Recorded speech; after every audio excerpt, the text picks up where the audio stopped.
2026 के चुनावी वादे सिर्फ पुराने झूठ का नया पैकेज है? क्या बंगला जनोदीदीर दश प्रतिज्ञा सच में विकास का रोड मैप है या एक राजनीतिक भ्रम है? आज बात होगी उन वादों की जिनकी सच्चाई शायद आपको दिखाई ही नहीं गई। आज हम बात करने वाले हैं टीएमसी के 2026 घोषणा पत्र की। इसे पेश किया गया है बंगला जनोदीदीर दश प्रतिज्ञा के नाम से। लेकिन सबसे बड़ा सवाल यही है, क्या ये नए वादे हैं या पुराने वादों की सिर्फ रीपैकेजिंग है? सबसे पहले बात करते हैं राज्य की आर्थिक हालत। आंकड़े बताते हैं कि कर से जीडीपी अनुपात 38.4% तक पहुंच चुका है और 2026 तक कुल कर्ज 8.15 लाख करोड़ होने का अनुमान है। और सबसे चौंकाने वाली बात यह है कि अगर 100 रुपए खर्च में सिर्फ 2 रुपए ही इंफ्रास्ट्रक्चर पर खर्च हो रहे हैं, यानी विकास की बुनियाद पहले से ही कमजोर है और उसी पर नए वादों का बोझ डाला जा रहा है। अगर हम बात करें पहले वादे की तो लक्ष्मी भंडार योजना, इसमें महिलाओं को 1500 और SC/ST वर्ग को 1700 देने की बात कही गई थी। पहले नजर में तो ये राहत लगता था, लेकिन जमीनी सच्चाई कुछ और है। लक्ष्मी भंडार से भी कुछ नहीं होने वाला है। जो बड़े भंडार तो उन्होंने बढ़ाया है ना, 500 रुपए बढ़ाया, उसका भी कोई असर नहीं होगा इस बार बंगाल के चुनाव पे। तो महिला हैं, महिलाओं के बारे में सोच रही, तभी तो महिलाओं के बारे में वो बढ़ा रही हैं। बारे में भत्ता देकर सोच रही है। मोदी जी की तरह सोचे, हमें बिजनेस के लिए लोन दे, हमें आत्मनिर्भर बनाए, स्वनिर्भर बनाए। भत्ता हमें नहीं चाहिए। रेप तुम लोग कराओ, हम 10 लाख रुपया दे देंगे, हो जाएगा। बस दीदी का ये नाम है कि बंगाल के महिला का इज्जत मुआवजा में ही रह गया है, एक महिला का सम्मान मुआवजा में ही रह गया है। जब सुरक्षा ही नहीं है जिस राज्य में, आप भत्ता दे के सोचेंगे कि हम खरीद लिए। आप वो भीख मंगा नहीं है जो आप उनको 1500 रुपया दे के खरीद लीजिए। जब वो उस महिलाओं का उद्धार नहीं कर पा रहे, हम लोग के जैसे महिलाओं का क्या? ये जो 1500 रुपया दे रहा है महिला को, भाता देकर कोई राज्य नहीं चलता है यहाँ। लेकिन वो तो कह रही हैं कि इससे हम महिलाओं को मजबूत बना रहे हैं। नहीं, महिला को वोट पाने के लिए ये सब कर रहे हैं।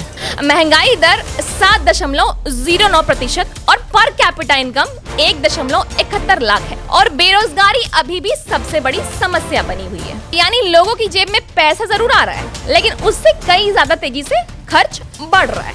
अब अगर हम बात करें स्वास्थ्य व्यवस्था की तो दुआरे चिकित्सा जैसे बड़े वादे किए गए, लेकिन आंकड़े बताते हैं कि महिलाओं की सुरक्षा इंडेक्स 8.2/10 जो पूर्वी भारत में सबसे खराब मानी जा रही है। डॉक्टरों की भारी कमी है, सैकड़ों सर्जन, बाल रोग विशेषज्ञ, स्त्री रोग विशेषज्ञों की कमी है। इतना ही नहीं, 62% स्वास्थ्य खर्च लोगों को अपनी जेब से उठाना पड़ रहा है। और सबसे बड़ा आरोप है कि आयुष्मान भारत जैसी योजनाओं को लागू ही नहीं किया गया है। ऐसे में सवाल उठता है कि क्या ये सुविधा है या सिर्फ दिखावा है? बालूरघाट हॉस्पिटल वहाँ जाता है लेकिन ट्रीटमेंट नहीं होता है। इतना लोग गया गांव से वहाँ ट्रीटमेंट के लिए, सब मर गए। स्वास्थ्य व्यवस्था अच्छी है बंगाल? ना कुछ नहीं है, खाली पैसा खाली बोलता है, कुछ नहीं है। स्वास्थ्य साथी वगैरह कुछ नहीं है। स्वास्थ्य बढ़िया है? स्वास्थ्य नहीं है, सही नहीं चल रहा। हम लोग का इलाका में पूरा हॉस्पिटल था, वो बंद हो गया। अब सबसे बड़ा मुद्दा है रोजगार।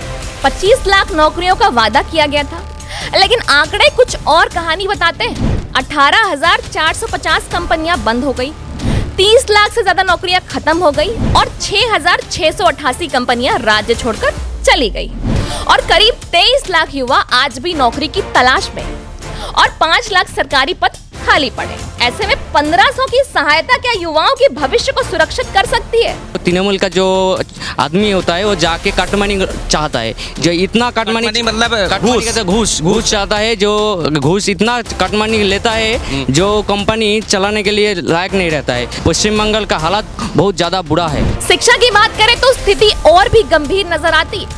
400 करोड़ का SSC घोटाला सामने आया है। 26,000 शिक्षकों की भर्ती पर सवाल उठे हैं और 18,000 घोस्ट टीचर्स का मामला सामने आया है। ये स्कूल है लेकिन टीचर है, स्टूडेंट नहीं है। क्यों शिक्षा नहीं देता है यहाँ पर, कुछ भी होता नहीं, पढ़ाई नहीं होता है। शिक्षा कब आता है कब जाता है कोई मालूम नहीं है। देखा ताला पड़ा है अभी। जो गांव का जो बच्चा है वो अच्छा पढ़ाई के लिए अभी बाहर जा रहा है, लेकिन वो भी बहुत दूर है। इसलिए क्या है, गाँव का शिक्षा खराब हो गया एकदम। 8,207 स्कूल बंद हो चुके हैं और सिर्फ 16% स्कूलों में इंटरनेट की सुविधा है।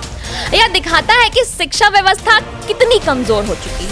अब अगर हम बाकी वादों पर नजर डालें तो वृद्धावस्था पेंशन की बात की जा रही है, लेकिन राज्य की आर्थिक स्थिति इसे लागू करने की क्षमता पर सवाल खड़े करती है। हर घर पाइप से पानी देने का वादा किया गया, लेकिन जल जीवन मिशन में 11,617 करोड़ की कमी है और 170 करोड़ के घोटाले के आरोप सामने आए हैं।